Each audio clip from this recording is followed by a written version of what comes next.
রামায় রামচন্দ্রায় রামো ভদ্রায় বিধসে রঘুনাথায় নাথায় সীতায়া পতয়ে নমো নমো। জয় হনুমান, জয় হনুমান, জয় হনুমান, জয় সীতারাম। আজকের বিষয়বস্তু অহল্যা উদ্ধার বা পাষাণ উদ্ধার।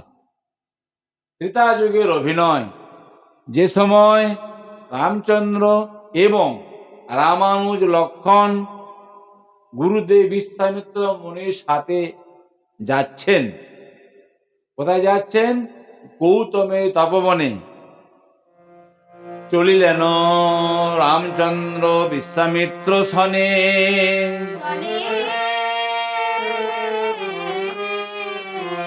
উপনীত হইলেন আসি গৌতম কাননে।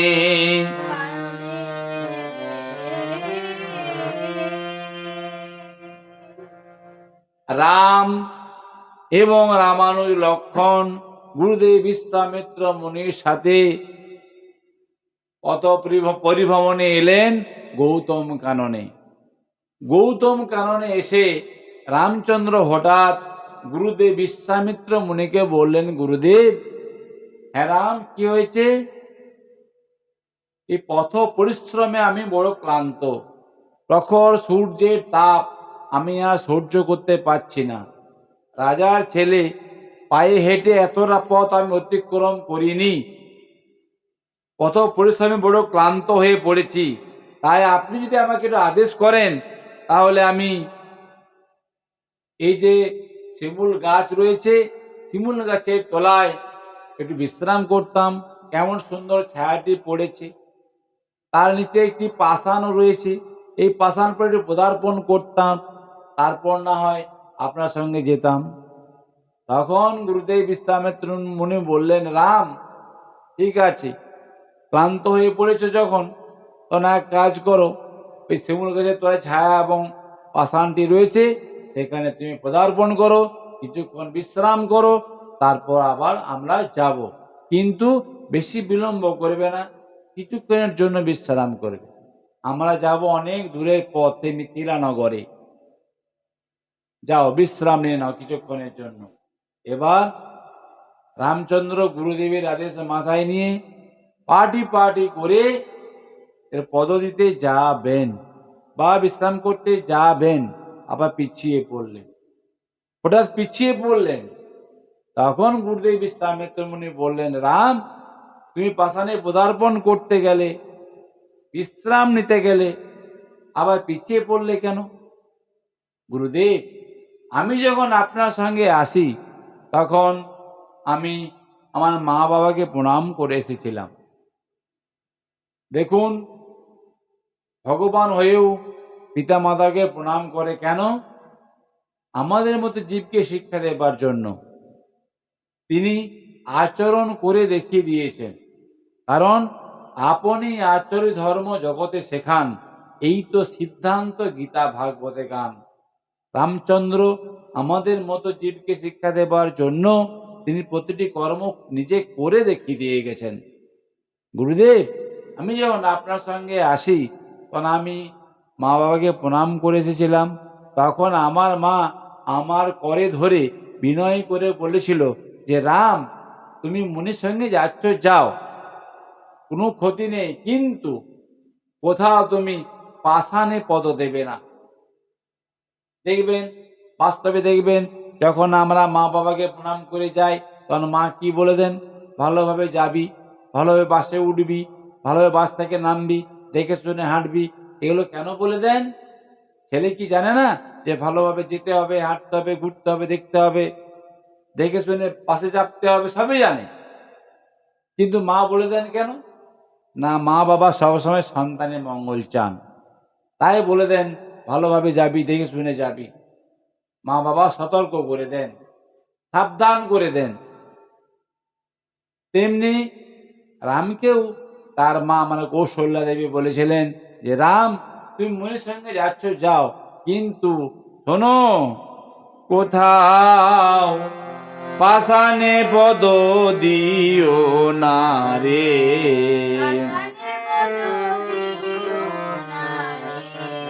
পাষাণে পদ দিও না রে,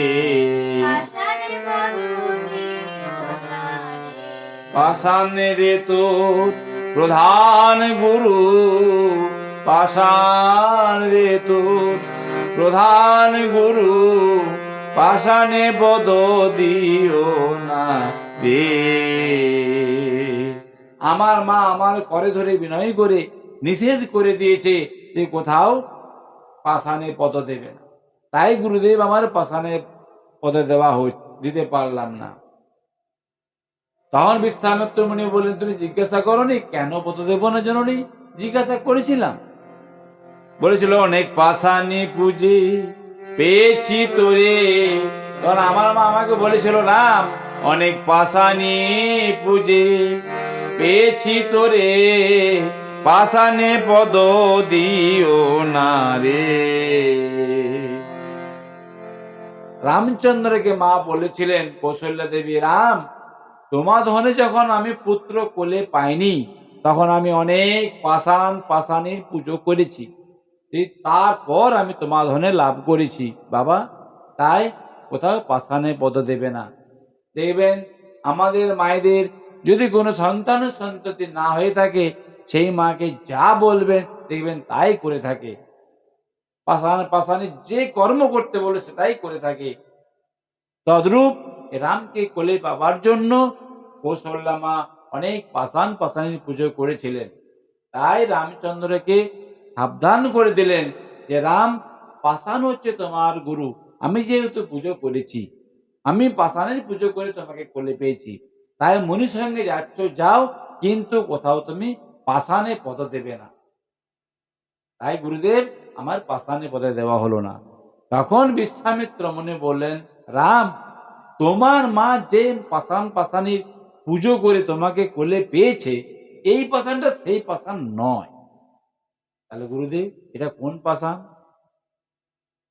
এই পাষাণের পূর্ব পরিচয় কি আপনি তাহলে একটু আমাকে শোনান।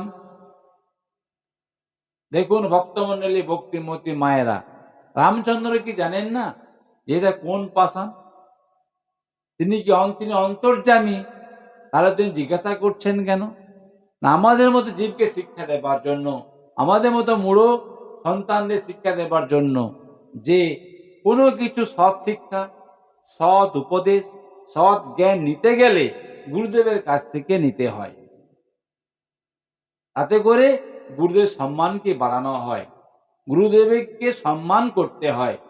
তাই আমি যদিও জানি, তবু গুরুদেবের কাছ থেকে আমাকে জেনে নিতে হবে, এটাই রামচন্দ্র শেখাচ্ছেন। তাই রামচন্দ্র গুরুদেবের মুখ থেকে শুনে নিচ্ছেন, গুরুদেব বলুন এই পাষাণের পূর্ব বৃত্তান্ত। এবার গুরুদেব বিশ্বামিত্র মুনি ওই পাষাণের পূর্ব বৃত্তান্ত শোনাচ্ছেন, আর রামচন্দ্র শুনছেন। শোনো রাম,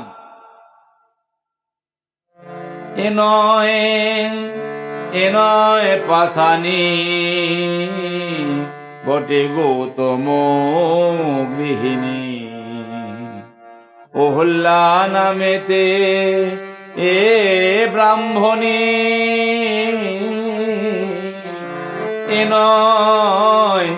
এনয় পাষাণী তুমি দেহ শ্রীচরণ, রাম রাজীব লোচন।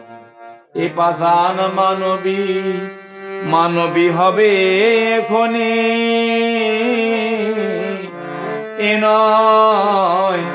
এনয় পাষাণী তুমি সংসারের সার, তুমি বিষাধার। ভক্ত উদ্ধারিতে রাম তব অবতার, অহল্যা নামেতে ভক্ত যে তোমার, সদা নাম জপের দ্বিপদে, সদা নাম জপের দ্বিপদে। ব্রাহ্মণে বলে না করো সন্দেহ, দেহ রামঙ্গে পদধূলি দেহ, ব্রহ্ম সাপ হতে উহার মুক্ত কর দেহ। দেহে দেহ পাদুখানি রে রাম, দেহে দেহ পাদুখানি, এ নয় পাশানি। শুনলাম গুরুদেব এরা পাষাণ হচ্ছে, পাষাণ নয়, এটা হচ্ছে অহল্যা ব্রাহ্মণী, অহল্যা ব্রাহ্মণী। আচ্ছা গুরুদেব এটা বলুন তো যে পাষাণ হলো কি দোষে? আমি শুনলাম জানলাম যেটা হচ্ছে অহল্যা ব্রাহ্মণী পাষাণ হয়ে পড়ে আছে, কিন্তু পাষাণ হলো কি দোষে এটা একটু শোনান। শুধু কি পাষাণ হয়ে গেল? তাহলে শোনো নাম, পাষাণ হলো কি দোষে জানো? বাসবের পাপে পতি অভিশাপে, শিলারূপে রাম নাম হৃদে জপে। বাসবের পাপে পতি অভিশাপে, শিলারূপে রাম নাম হৃদে জপে। অদ্যপি অহল্যা রাম আছে এই রূপে, তব আসে রঘুমণি রে রাম, তব আসে রঘুমণি, এ নয় পাশানি। এবার গুরুদেব বিশ্বামিত্র মুনি পাষাণের পূর্ব বৃত্তান্ত শোনাচ্ছেন, আর রামচন্দ্র শুনছেন। আর রামচন্দ্র শোনার মধ্য দিয়ে আমরা সকলে শ্রবণ করব।